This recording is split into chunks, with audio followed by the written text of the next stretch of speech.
নমস্কাৰ বন্ধুসকল, পোনপ্ৰথমে মোৰ ইউটিউব চেনেললৈ আপোনালোক সকলোকে স্বাগতম জনাইছোঁ। মৰ্ণিঙৰ কাৰণে ওলাই আহিছোঁ আৰু ব্লগিং টাইপতে আজি আপোনালোকৰ লগত দুটামান মাটি সম্পৰ্কীয় কথা আলোচনা কৰিম বুলি ভাবিছোঁ।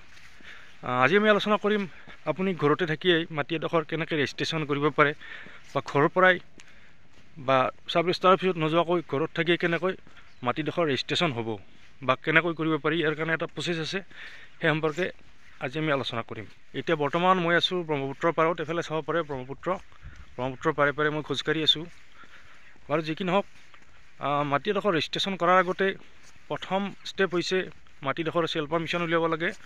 আৰু চেল পাৰ্মিশ্যন কেনেকৈ উলিয়াব লাগে যদিহে কোনোবাই নাজানে, তেতিয়াহ'লে মোৰ এই চেনেলত চিকিৎসাময় অসমীয়া নামৰ যিটো মই চেনেল বৰ্তমান এইটো ভিডিঅ' আপোনালোকে পাই আছে, যদি নতুনকৈ চাই আছে তেখেতসকলৰ কাৰণে কৈছোঁ, আপোনালোকে এই চেনেলটোত গৈ কেনেকৈ চেল পাৰ্মিশ্যন উলিয়াব লাগে বা কেনেকৈ এনঅ'চিৰ কাৰণে এপ্লাই কৰিব লাগে সেই সম্পৰ্কে ইয়াতে ভিডিঅ' পাই যাব, ইয়াৰ পৰা চাব পাৰিব।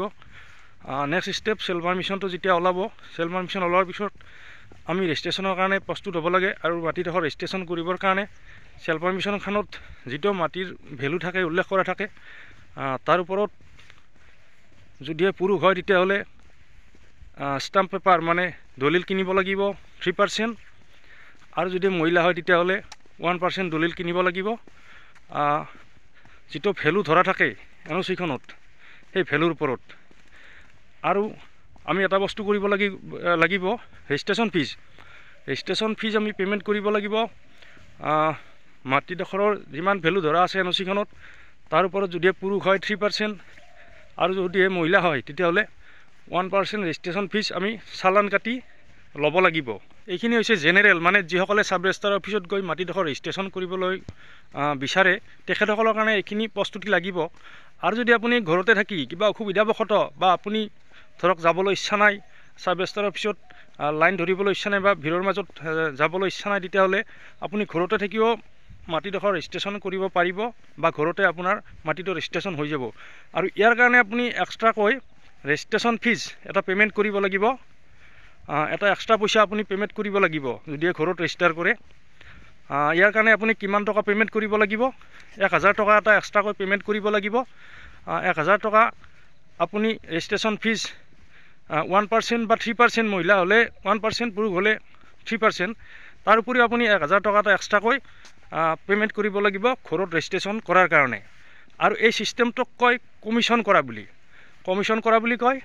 আৰু এই ষ্টাম্প পেপাৰ আৰু যিখিনি ৰেজিষ্ট্ৰেশ্যন ফিজ পে'মেণ্ট কৰিলে এক্সট্ৰাকৈ 1000 টকা এটা চালান কাটি ৰেজিষ্ট্ৰেশ্যন ফিজ চালান কাটি লোৱাৰ পিছত আপুনি এখন এপ্লিকেশ্যন দিব লাগিব। এনেই নহ'ব, কিন্তু এপ্লিকেশ্যন এখন আপুনি দিব লাগিব। আপোনাৰ কি অসুবিধা হৈছে, কিহৰ কাৰণে আপুনি যাব নোৱাৰে, সেই সম্পৰ্কে জনাই আপুনি চাব ৰেজিষ্টাৰলৈ এখন এপ্লিকেশ্যন লিখিব লাগিব।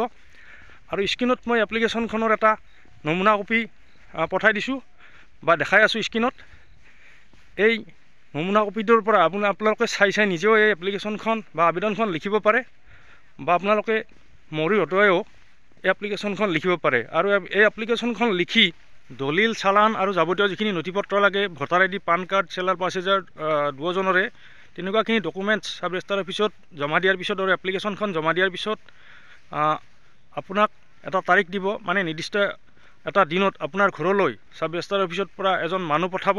আৰু সেই মানুহজনে আপোনাৰ ঘৰত আহিব আৰু আহি আপোনাৰ পৰা, মানে যিজন মানুহ অসুস্থ সেই মানুহজনৰ পৰা চহী লৈ যাব।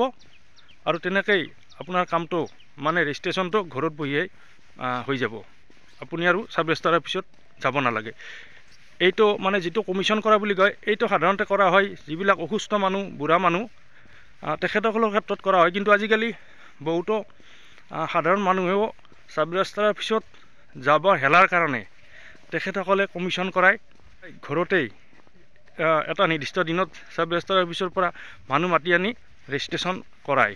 এতিয়া আপোনাৰ চাব ৰেজিষ্টাৰ অফিচত যাবলৈ ইচ্ছা নাই বা আপুনি অসুস্থ, তেতিয়াহ'লে ঘৰত বহিও বা ঘৰত থাকিও আপুনি কমিশ্যন কৰাই এনেকৈ মই কোৱাৰ দৰে ঘৰৰ পৰাই মাটিটো ৰেজিষ্ট্ৰেশ্যন কৰিব পাৰিব। ব্লগিং টাইপত আজি প্ৰথম ভিডিঅ' বনাইছোঁ, কেনেকুৱা হৈছে নাজানো। পুনৰ লগ পাম নতুন এটা বিষয় লৈ, নতুন এটা ভিডিঅ' লৈ। ধন্যবাদ। জয় অসম।